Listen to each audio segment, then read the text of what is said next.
Welcome back to Mindful Escape, the podcast that inspires you to live your best life. My name's Leighton Jewett and I'm your host, and today we have Stef on the show. Stef specializes in helping people build and scale their business, and he talks about his journey from working as a freelancer on a part-time basis and then transitioning into running his own business, the mistakes that he made and how he would do things differently if he was to start all over again. This is a really exciting episode, so listen closely and we'll jump straight in. Stef, thanks for coming on to Mindful Escape. Tell us a little bit about yourself. Yeah, thank you for having me, Lathan. So, sure. I'm Stef. I'm an entrepreneur. I'm currently living in Okinawa, Japan. I work with people that want to build or scale their business with LinkedIn. Great. So tell us a little bit about what you were doing before you got into this kind of world. Yeah, absolutely. So what I did before becoming an entrepreneur, a long time ago, almost 10 years ago, I used to be a professional basketball player. So that was a while back. After that, I tried a bunch of jobs, corporate. I worked in the hospitality space. And then I moved to accounting. So I worked in the accounting industry. And then I started working as a marketing freelancer. So I work as a freelancer for mostly coaches and consultants. I did, funnels and all the kind of like landing pages, building, running ads and all that. And then I slowly transitioned to B2B because I used to work in B2C space and I started working in the lead gen space. And now basically this is where I'm at. And this is kind of like the path that brought me here. Okay, great. And when you were transitioning into the freelance, did you do it part-time to begin with? Were you running it as a side business, or did you take a full leap to go full-time? What was the transition like? Yeah, so at first, yes, I did work as a part-time freelancer. I used to still work as an accountant, so I basically I had this opportunity where somebody that I met at some self-development workshop this person had a really big audience, like was 120,000 followers on Facebook, something like that, but she never really monetized it and she didn't really have the money to hire a marketer. So I got interested in marketing. I started to study marketing and I approached this person. I told her, hey, what if I, test some stuff that I'm studying with on your audience and see how it goes. And she was like the happiest person on earth because she didn't really know how to approach this problem because she didn't have any budget. And we ended up making 1 million in less than 2 years because that was insanely good. Or the two of us, it was fantastic. So after that, since we were attending a lot of workshops together in the self-development space, a lot of coaches approached me and they wanted to work with me. So I got kind of my freelance marketing career started in that space. It was very organic. We had success and I didn't expect to have that kind of success. And so I started working as a freelancer. But then I slowly realized that the evolution from the natural kind of organic evolution from whatever I was doing back then was to build an agency. And that was not something that I really wanted to do. Okay. So, yeah, I mean, that's quite the success to begin with, right? Yeah. So for a lot of people that I speak to on the show, or a lot of people that are probably listening right now, there is usually something that makes them want to shift from an employed world into working on their own. Was there something that happened in your life, or was it just something you were aiming for? No, that's a great question. So I would say that I never really felt I fit in with whatever job I had. Even the freelancing gigs that I was doing, I didn't really feel like I really fit there, and especially when I was working the corporate world, I felt that. So I grew up in a family of entrepreneurs. My dad is an entrepreneur, my mom is an entrepreneur, And I kind of like always felt with whatever role I had that I could do better than my bosses. It's pretty arrogant in a way, but on the other hand, like I really felt that, like there were people not seeing like solutions to problems that were very clear to me.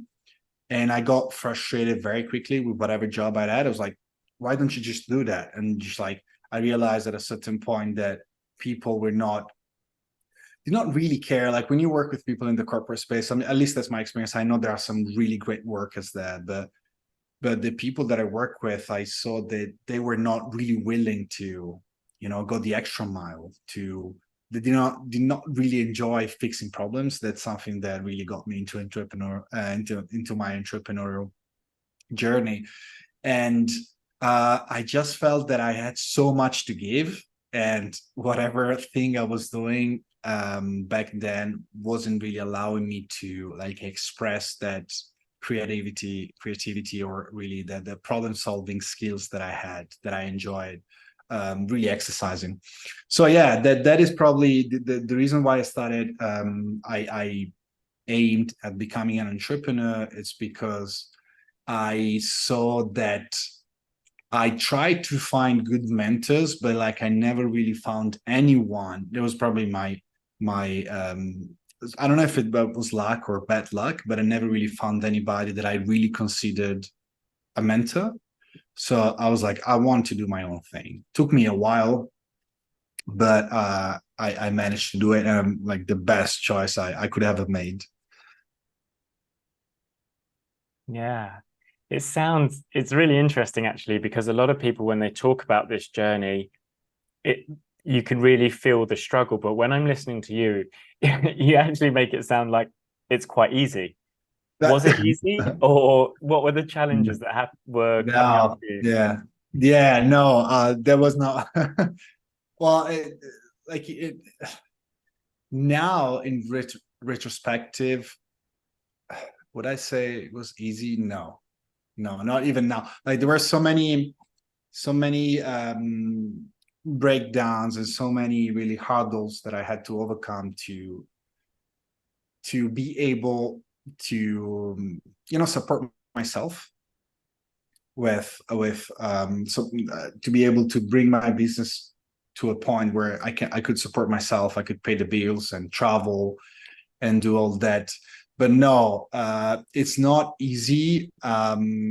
It's not, I don't want to, yeah, it's not for everyone. It's not just like if you do this for for the good life, or the Instagram life, or the influencers kind of like lifestyle, that's probably, I don't know, is that gonna work? Maybe for some people work, but I'm sure that everybody that is making money through their business is passionate about what they do. So yeah, no, it's not easy, and sometimes it's lonely, like meaning that you have to go through and you have to overcome certain problems. You have to repeat the certain tasks every day, and it feels pretty lonely. But the good, and you probably won't enjoy those moments. Like to this day, there are things that I don't enjoy doing about my business, but the thing that I really enjoy is, first of all, it's seeing the success of my clients, but also I like this sensation, this feeling of growth, feeling that like I'm growing. That next month I'll be more experienced and a stronger person than I am today. That's what I enjoy. But yeah, I don't want to give you the illusion that this is so easy. It's not. I know that. I know that. Um, yeah, I actually there came across this quote recently, and it's not about the goal or achieving the goal, it's who you become on the journey. And it sounds like Yeah. you live by that kind of motto. Yeah, 100%. The big, so it's really like whenever you're launching a business, there are certain points, certain hurdles that you have to overcome that really make you a stronger person, like regardless of for things that might not be related to business, but you become a lot more independent a lot. In my case, I'm feeling a lot more loving to other people. Like I'm learning to, love myself more and more. And as a reflection, I'm able to love others a lot more than I used to be, because I work with other entrepreneurs and I know what they're going through. So I know how courageous they are to choose to do whatever they're doing. So Hmm. yeah, it's beautiful. Yeah. Yeah, no, that's great. Was there a specific challenge that you came across that was particularly difficult that you had to overcome? Yeah. Okay. Yeah. So for me, it was probably, and this is something that I would say I'm still, to some degree, still battling with. I don't want to, pretend that this is something that I overcome completely, even though it's getting a lot better by the day. But probably the need to having to show my friends and family, yeah, also family and friends, that I was worth it, because I always had that kind of like that inferiority complex. Some people call it superiority complex, and I kind of like can see why they do it, because like I always felt that somehow I was like, my ego felt that I was better than others, but at the same time I felt that the stage that I was at, I wasn't better than other people. Hmm. And it's not that now I feel better than other people, but I just don't care anymore. Or I don't care as much. Yeah, because I can still, there are still things that I'm working on, and that I'm being able to let go, that I'm letting go of. But yeah, so probably the to let go of the need to show other people that I was worth it, that I made it, that I was able to make money, I was able to live freely, that I was successful, that I was also, because like when I started to work as an entrepreneur, when I launched my business, really, there were my friends that were like being employed, like getting jobs from companies, right? And when you get a job, and you might start making, I don't know, 2 3K 5K whatever a month, right? Whereas where you're an entrepreneur, you're pretty broke at the beginning. And I even had to ask for money, like to ask my sister for 7.5K euro that I didn't have, to invest in a consulting program that would allow me to actually make money with my business. So that was and not being able to afford going out for dinner with your friends, not being able to go on vacation. Those are all things that really were really tough for me to, I kind of like, because I wasn't really ready to admit that, hey, I don't have the money to do this. Like, I would rather kind of like hide, stay at home, and say, hey, I would rather stay home on a Saturday night and read a book. But that was bullshit. Yeah.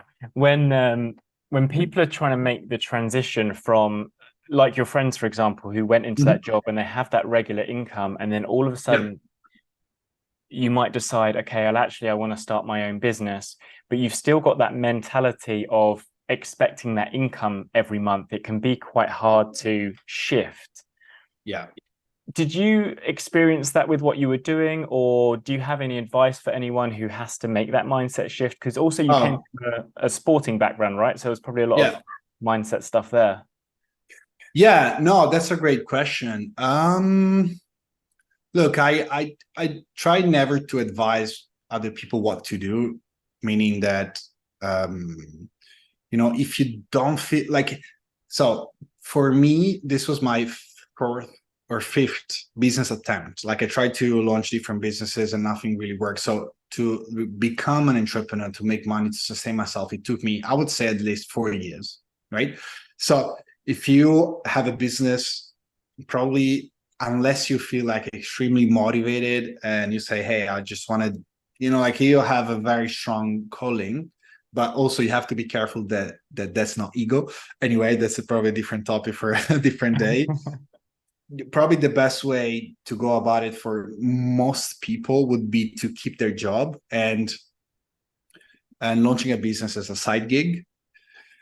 At the same time, I can see that there's a lot of people that saying they're doing this, but what I can see is that people are not really willing to sacrifice, I don't know, like hanging out on a Saturday night with friends or going for a weekend away, whatever.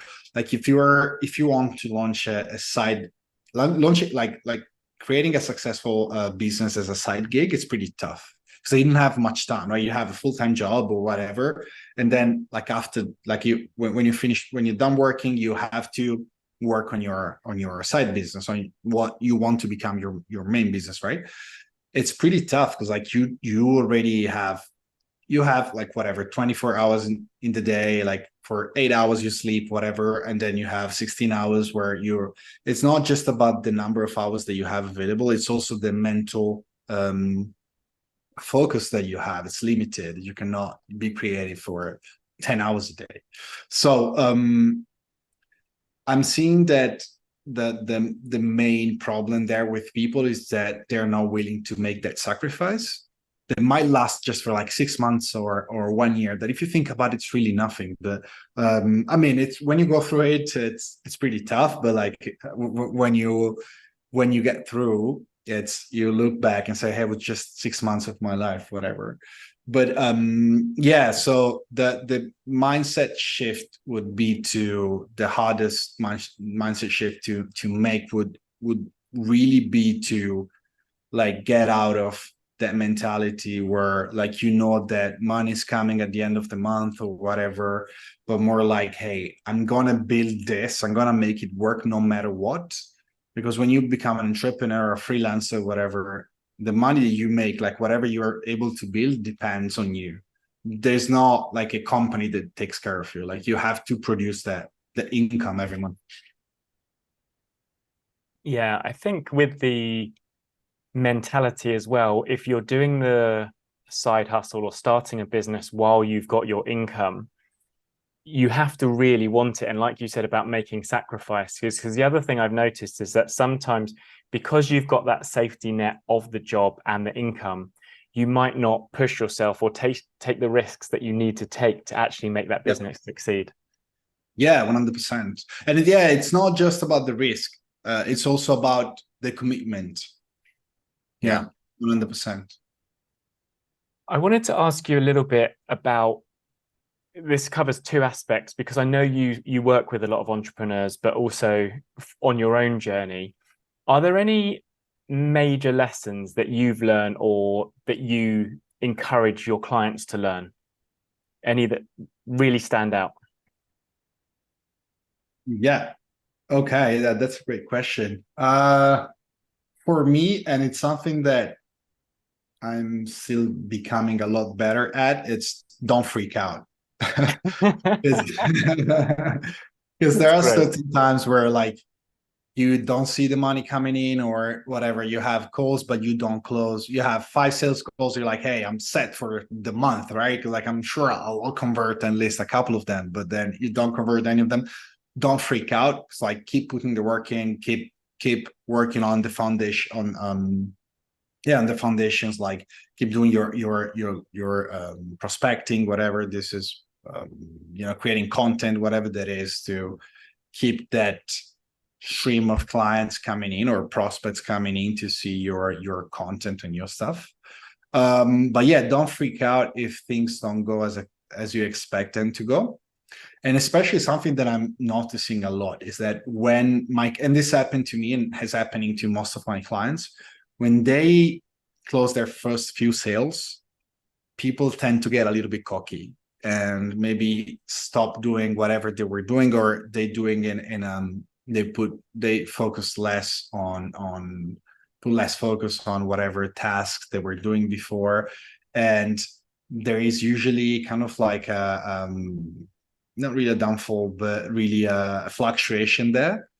And there is usually a low that they hit before this is something that that my coach says a lot, and actually, and I believe it's to be completely true, is that before a breakthrough, there is always a breakdown. So that's how it is. If you think about if I think about all the breakthroughs in my life, there were always they always follow the breakdown. So yeah, 100%, that would be probably the best advice that I will give people, that don't freak out. So good. I love it. It's the Yeah. universe. Yeah. And actually, you said there, don't freak out and stay focused. And I Yeah. think that comes from both sides, right? It's when things are going well, don't freak out, stay focused. And when things are going bad, don't freak out, stay focused. Yeah. So yeah, it's Oh, yeah, amazing yeah. advice. I love it. 100%. Yeah, it goes both ways. Yeah. And I wanted to jump back to when you were doing your freelancing and you decided to make the decision to start your own business. Yep. Is there any advice that you would give your younger self at that stage? Oh, well, yeah. Yeah. It would be to, yeah, great point.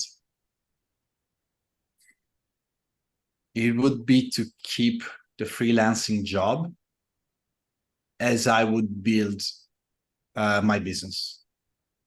Because there is always, for most people, there's often, like, we give ourselves kind of like excuses, as in, like, I'll launch my business when I quit my job, or I'll do X whenever Y happens. But for me, I wasn't actually that busy, because like my freelance gig was pretty good. Like, I had a really good client that really liked me, and and she really wanted to keep me. She was ready to offer me a lot of money, but I was not seeing that as a kind of like an opportunity to make money to invest in my business, but I was more seeing it as a kind of like a obstacle to whatever I wanted to build. But that was not. There was actually, if I kept the job, I'm pretty sure that I could have launched my business a lot earlier.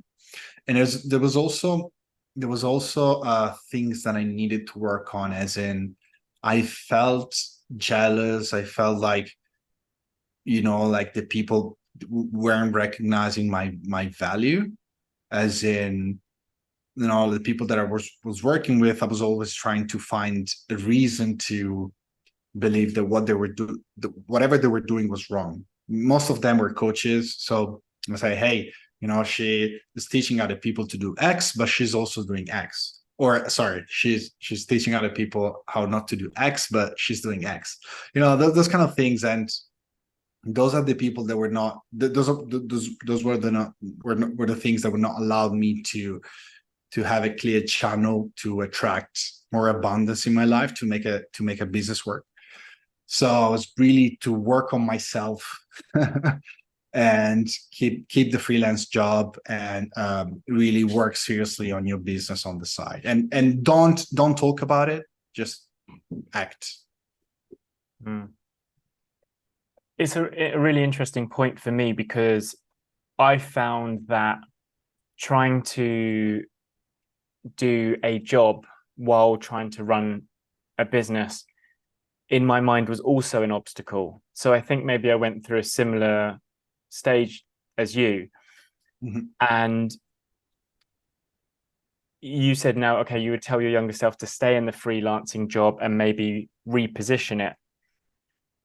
But do Yeah. you think it would have held you back from doing what you've done with your business, or you think you would have been able to do it? Well, I don't feel so. I wasn't that busy. I was actually making good money, and I wasn't that busy. Because like that, I could have kind of like set boundaries with my clients. I could have, but nah, I didn't feel that I could back then. But also, like, it took me roughly, I would say, since I left my freelance job to where I actually started to make money as a business owner, I think it took me 2 or 3 years. Mm-hmm. So I could have, and those 2 or 3 years were, pretty tough. When you're not making money, I was experimenting a lot. I actually tried to be, a coach. I tried to be a healer, different kind of things, but nothing really worked. So I think that at least would have been less of an obstacle compared to not having a job. Yeah, but 2.5 years, I'm sure, is a really long time to go through that Yeah, slog, right?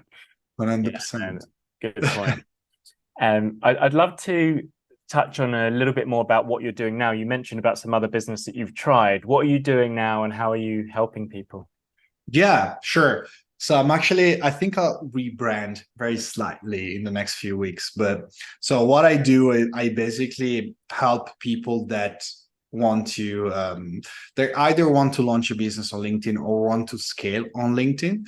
And what I'm known for in the space is for my DM strategies. So I help my clients, of course, generating really good offers for their businesses, but also generating relationships through content and DMs, so messages, to generate that calls, and I also teach them how to convert clients. But what I really realized that I love to work with people that want to have an impact. So, and most look, I realized that I naturally attract people that want to have an impact. So it's not really a rebrand. It's just like a slightly different, kind of like brand or content angle that I would tackle. But yeah, so I really work with people that want to bring more, I would like to say, love into the word, because like that's what entrepreneurship is, like we're bringing love to your clients, to your prospects, and to all the people that you work with. Yeah, that's really beautiful. I love it. With your parents being entrepreneurs, Yeah, did they have, I mean, I get the sense we've spoken before and yeah, you mentioned healing. So I get the sense you're quite a spiritual person. Were your parents as well, or were they more practical, or how did that yeah. come about? Yeah, no, my parents, no, are not. uh no, how did that come about? Yeah, so I feel like most people that kind of like approach that word, I feel that you kind of like you are attracted to that word because you went through trauma Mhm. that you were never really able to heal. And so I tried a few different things. I never I first started with coaching, but I didn't really resonate with that. I did it for like 3 or 4 years. Then I moved into I discovered the healing word through a coach that kind of like I bumped into. It was actually a healer. But yeah, so that was more of a kind of like a personal need to, like, I understand there was something in my life that was like weird. Like I would feel always like lonely and really out of place, and I couldn't find my passion. And I felt that, I was kind of like watching my life from a camera. It's like an external kind of like entity watching Steph. And so I tried to find my own answers, and I found some really cool people that really helped me. Okay. Yeah. So I found, because I came from a very practical background as well, and my parents probably similar to yours. But as I started exploring the world and meeting more people and realizing what aligned with me in terms of my passions and my purpose and stuff, then I started exploring the spiritual world and healing and different modalities and stuff like that. So it's interesting speaking to people who've come from a similar background and now Yeah. going along that same path, right? And when you mentioned about businesses that provide love and help people, it just seems so much in alignment. Yeah, when I'm sure. Yeah, but I can feel that from you. Yeah, They are aligned with that. yeah, no, it's so good. Steph, it's been brilliant. Thank you so much for coming on. Was there Thank anything else you you. wanted to send a message to anyone that's listening, anyone who's feeling a bit stuck in their life? Any advice you'd like to give? Yeah, yeah, I actually do. Yes. Um, to whoever feels stuck with their life, regardless of whether you want to become an entrepreneur or not, it's try to focus on giving rather than always thinking about, how lucky I am or whatever, like why I'm not able to solve this situation, like why I've been feeling stuck for so long. try to focus on giving love. Sounds counterintuitive, but like I always thought I was a kind of a loner, but I realized that I actually thrive when I'm around other people that are ready just to receive whatever I have to give. So yeah, do that. Great message. I love it. Stef, thank you so much. Thank you. That was great. Thank you, Leighton. And there we have it. Thank you so much for listening. The biggest takeaway for me was around don't freak out and stay focused, because whether things are going well or they're not, freaking out is not going to help.